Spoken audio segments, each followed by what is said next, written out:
President Biden says there will be consequences for Saudi Arabia after the kingdom sided with other oil-producing countries to significantly cut production.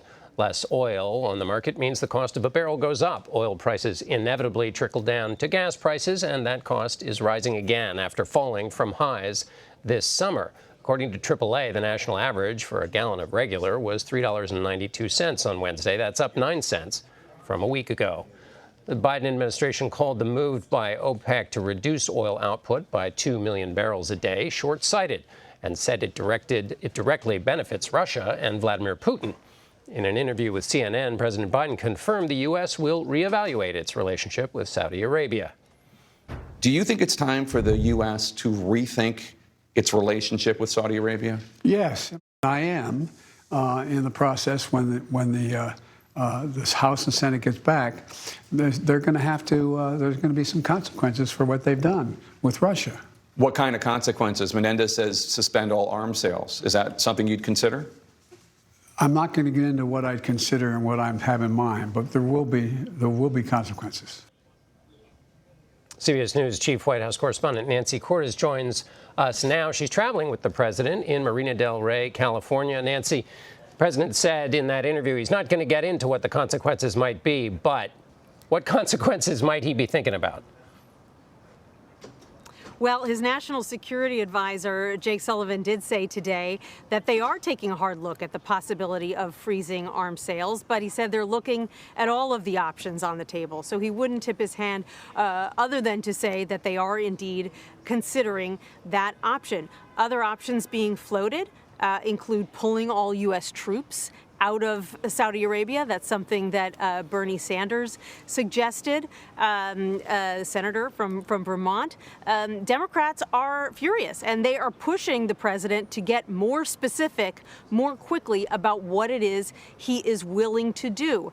White House officials and a lot of Democrats on Capitol Hill view this, John, as a betrayal of sorts, because White House officials spent weeks lobbying Saudi Arabia and the other OPEC plus nations not to cut oil production. The president himself even went to Saudi Arabia this summer to try to kickstart this relationship with the Saudis. And now they feel as though the rug has been pulled out from under them at a time when, global oil supply is at risk.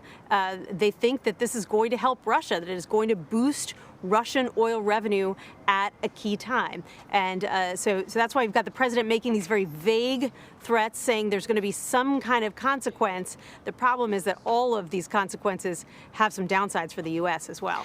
And I want to get to those downsides in a minute, Nancy, but to the extent that one can ever tell, how do they view it at the White House? That the president's outreach to Mohammed bin Salman was a gambit that wasn't likely to do well but was worth trying? Or was it one they really thought might work and they're really surprised? What's their assessment of his outreach that at least in this respect, doesn't look like it paid off?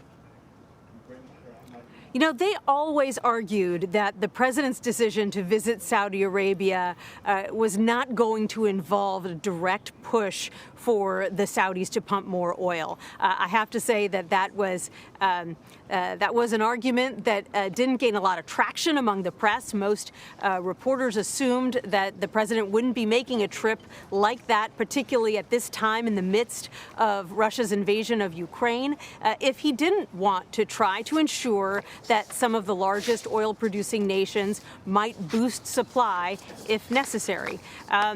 So they argue that this was a necessary trip, that Saudi Arabia is a strategic partner in the region.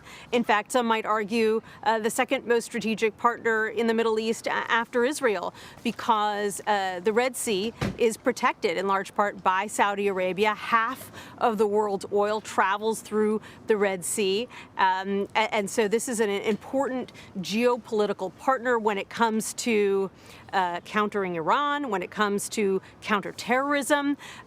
Certainly financially, the Iranians have, by some estimates, up to $1 trillion worth of investments in the U.S. And so the White House would argue that it was in the president's interest to have that meeting with top Saudi officials, whether or not they ended up doing what he wanted, which was to pump more oil.